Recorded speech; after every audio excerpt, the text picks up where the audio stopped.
Welcome to the world of the purchase return. The purchase return is one of our categories of stock return, the other one being a sales return. The purchase return is when the business, us, is returning stock to one of our creditors. We've purchased the stock on credit from the creditor. It's turned up at our shop. We found out it's damaged or it's faulty. There's something wrong with it. So we send it back to the creditor. So in a sense, we need to reverse that original purchase, and we do that with the purchase return. This needs to be recorded in the general journal, the general ledger, the subsidiary ledgers, and in the stock card. So first of all, looking at the general journal. Our creditors control is a liability. We are liable to pay the creditors the amount for the stock that we purchased. But in this case, we no longer have to pay them that money because we've sent them the stock back. So to decrease a liability, we need a debit. So we'll have a debit to creditors control. We mustn't forget about our subsidiary ledger. All that we have to do here is have the same entry, so a debit, but more specific. So we've got our creditor-M Turnbull. And that's the only entry that's going into the subsidiary ledger. That just provides us with extra information about what that amount actually means. Our credit entries are going to look at decreasing our assets. Stock control is an asset, it's the amount of stock we have. Because we're sending stock out of our business back to the creditor, our stock control value is decreasing. So we need to credit that. We credit an asset to decrease it. GST can be a bit tricky.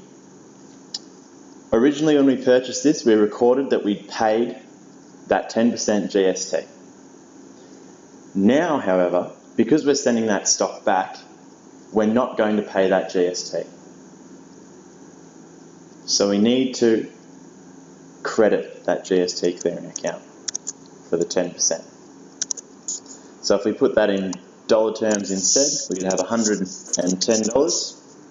Which is going to be exactly the same over here, because remember that's saying the same information, just more specifically, and in the subsidiary ledger, our stock control would be 100, and the GST would be 10. So we've still followed our rules of debit, total 110, equals our credits, 100 plus 10.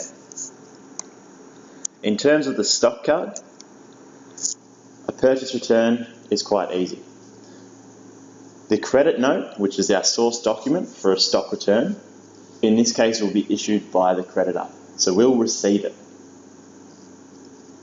On that credit note will tell us how much we paid for the stock.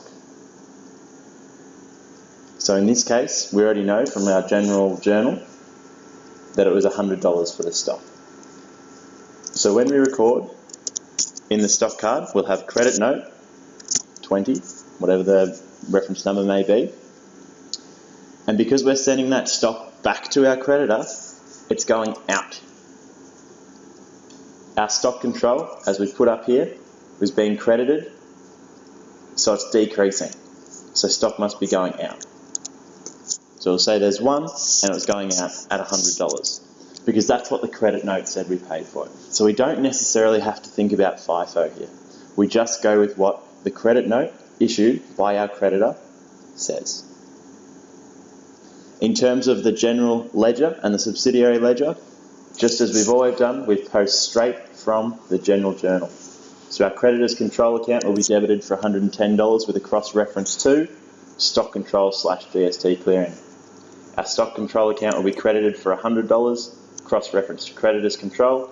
GST clearing will be credited, cross-reference to creditors control. In our creditor's subsidiary ledger, we'll go to creditor-M Turnbull and we'll debit that for $110.